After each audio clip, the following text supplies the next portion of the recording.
Ayun o. Good morning mga bike buddies. Kamusta kayo dyan?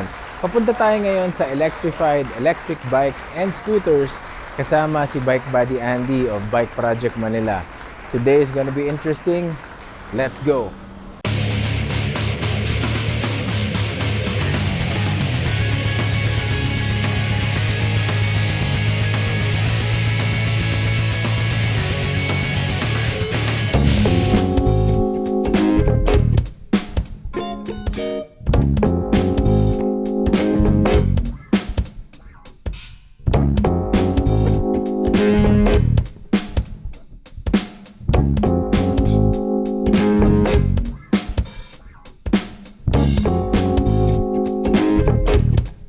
Here are the specs of the Besv PSF-1.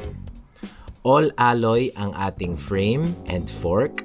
It has a very small frame, 250 watt rear hub motor, 36 volt 10.4 amp naman ang ating rechargeable battery.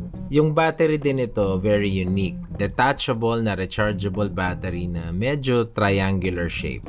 Some other key features of this bike, meron din itong key for ignition and battery release. Yes, desusi. Altus ang ating RD. 7-speed trigger shifter.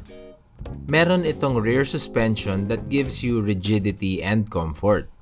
Maganda pa dito, internal cabling. Folding pedals. Rubber grips. Ang ating tires ay 20-inch 1.5. Okay din ito kasi meron siyang aluminum bash guard for the chain ring, which also acts as a chainstay. Meron na rin itong kasamang bicycle bell. Mechanical disc brakes na rin ito, bike buddies. Meron na rin itong single kickstand. Meron din itong colored LCD display. Independent button pad on the left of your handlebar to change the pedal assist level.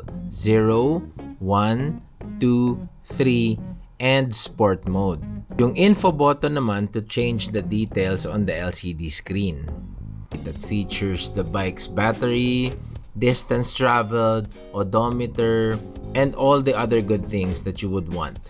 Yes, bike buddies, ito ay pedal assist. Wala nga lang tong throttle. So, pedal assist all the way. Pero ang maganda rito, meron siyang torque sensor without latency. So, ano yung torque sensor? The more you give, the more the bike will give to you. So, very responsive and it will give you the power when you ask for power. Design-wise, look-wise, it is an eye-catching machine. Compact din ito, bike buddies, pag tiniklop. Total weight of this bike, 40 pounds or 18 kilograms. Total cost of the Besv PSF-1, 125,000 pesos. Total distance on a single charge, 95 kilometers. 6 hours from 0 to full charge naman ang kailangan. From 0 to full charge, kailangan ng 6 hours charging time. Definitely a performance e-bike. Also considered the Tesla of bicycles. Ang Besv ay nanalo na rin ng napakaraming awards. So 2020 Taiwan Excellence Silver Award, 2020 Taipei Cycle D&I Gold Award, and 2019 Japan Good Design Award. So definitely worth looking at ang Besv PSF-1. Mabibili ang Besv PSF-1 sa electrified bicycles and scooters. Shoutout pala sa inyo. Maraming salamat guys for lending me this awesome bike. Padyakan na yarn!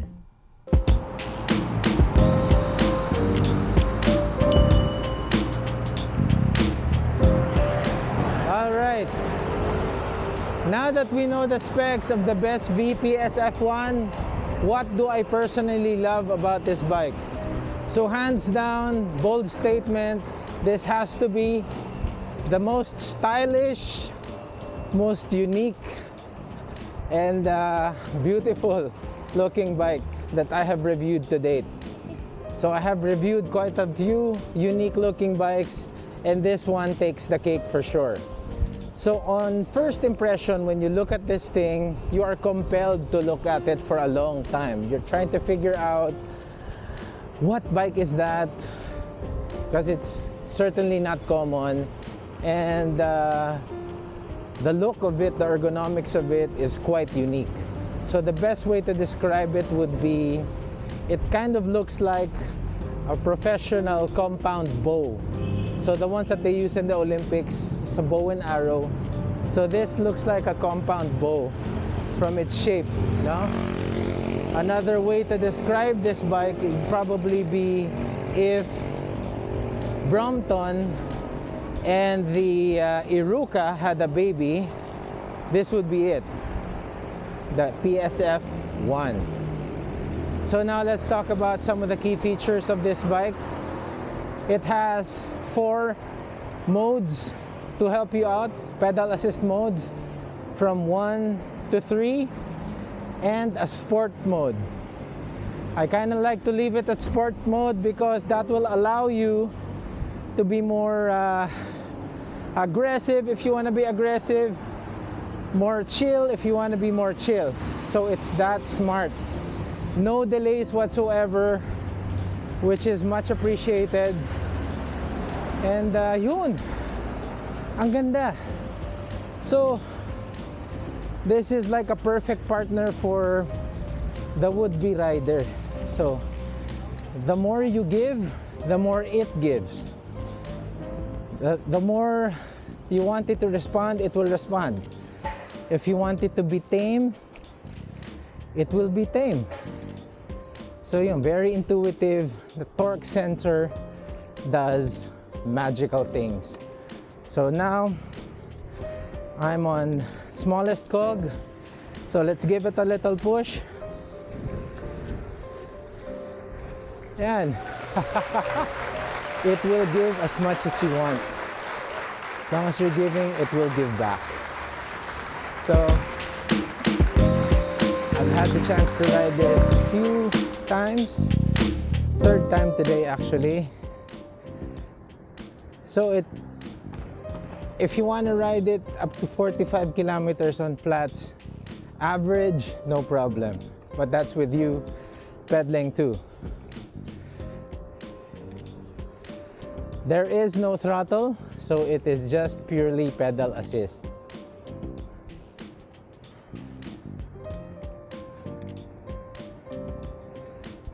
Ayan, no? Very smooth, very easy to pedal. So it is armed with 7-speed Altus RD and shifter. Pretty good. At the back you will find a 250 watt motor, which is very powerful, decent enough, perfect for city riding, urban dwelling, bike to work, no worries.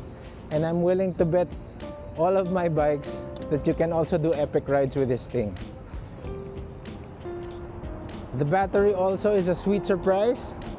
You can get to a distance of about 95 kilometers on a single 6-hour charge. So again, from 0 to full charge, it takes about 6 hours. And on one single full charge, it will get you to a distance of about 95 kilometers, give or take, on proper conditions.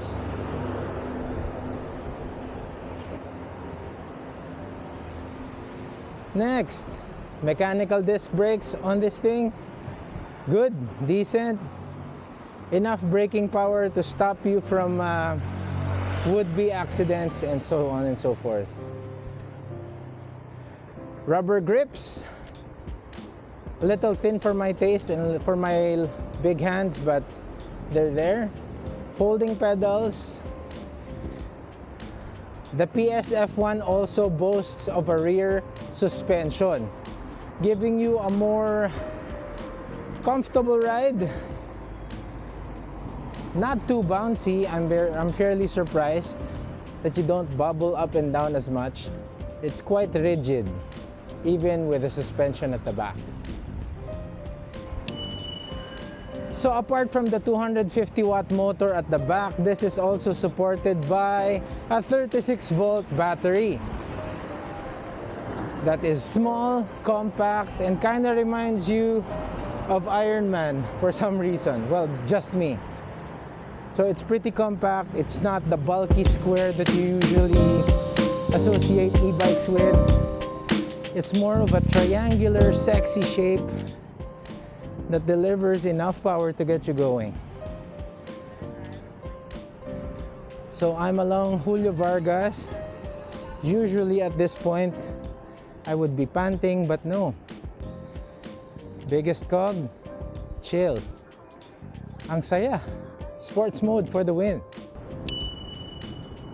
Another cool feature about the PSF-1 is the fact that it has a small LCD display right in the middle of your handlebar that tells you different information like RPM, power, calorie, speed, average speed, maximum speed, range or distance that you have traveled. It has an odometer and your total trip kilometers, revolutions per minute. So a lot of these things, power management.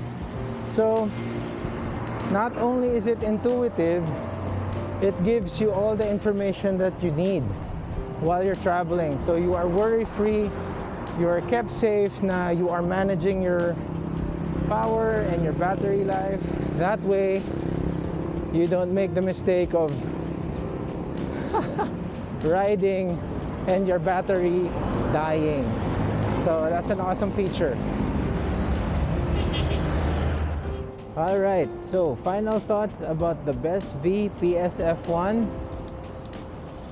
This is a high performance electric folding bike that will definitely not disappoint. It will excite you in every ride. Ayan. So again, folding wise, if Iruka and the Brompton had a baby, eto na yun. Or if the Brompton and a birdie bike had a baby, that would be the PSF-1. Ganon yung kanyang folding mechanism. Final thoughts? Kung meron akong papalitan sa PSF-1, that would be a couple of things. So it's the grips and the folding pedals. So if we change the pedals and the grips to a wider one, I would be super happy and this would be a perfect bike already. Nonetheless, those are little pet peeves that we can forego. The high performance capability of this bike speaks volumes, and that's more than enough. Worth it, worthy, and worth looking at. The Besv PSF-1. Massive shoutout nga pala sa Team Electrified Electric Bikes and Scooters, lalong-lalo na kay Sir Robert for entrusting us with the Besv PSF-1. Guys, if you want to check out the Besv PSF-1 and other electric bikes and scooters, punta na kayo sa Electrified Electric Bikes and Scooters located sa ground floor, Capitol Greenstreet Commercial Center, 1 Capitol Hills Drive, Matandang Balara, Quezon City. Hanapin nyo lang doon si Sir Robert and he'll hook you up, teach you about electric folding bikes, electric mountain bikes, and electric gravel bikes, scooters, name it, they have it. Maraming salamat ulit, Sir Robert. Padyakan nyo na! Till next time, maraming salamat bike buddies at laging tatandaan pag gusto mo, padyakan mo.